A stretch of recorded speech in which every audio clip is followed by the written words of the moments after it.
just kind of how has it changed over time? I think what's happened is that people are putting forward a different ideal self than they used to, and it's really curated through social media, and people are not interacting face-to-face as much. And so when you do interact face-to-face, there's more of a conflict between what you're presenting to somebody and what you present online or how you see yourself, and that can lead to more embarrassment.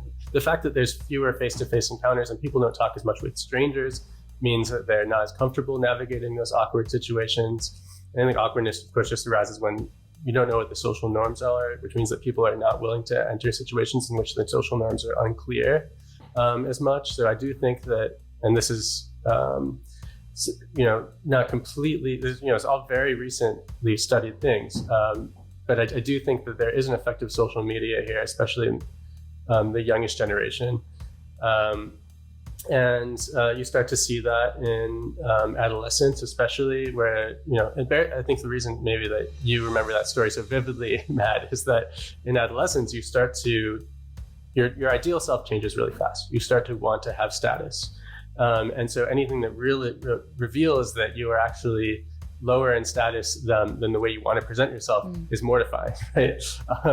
That becomes less of an issue as you become more secure about your status. But when you're insecure about When's that happen? Does anybody have a window of time that I could look forward to when that'll arrive? I think, as Dacher was saying, it just continues over time. Yeah. Okay. Got it.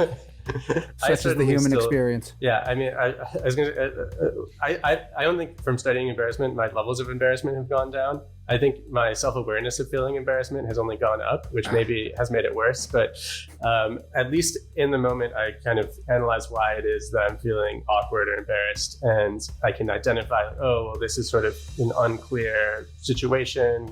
This person doesn't know what the norms are. I don't know what the norms are, and then you can kind of get past it. But also, like, expressing embarrassment is a good way of getting past it. It's like the ultimate icebreaker, because it shows that you're not trying to violate any norms, but it comes at the expense, of course, of sort of being submissive, of lowering your status, which is why it's really mortifying if you want your status to be high.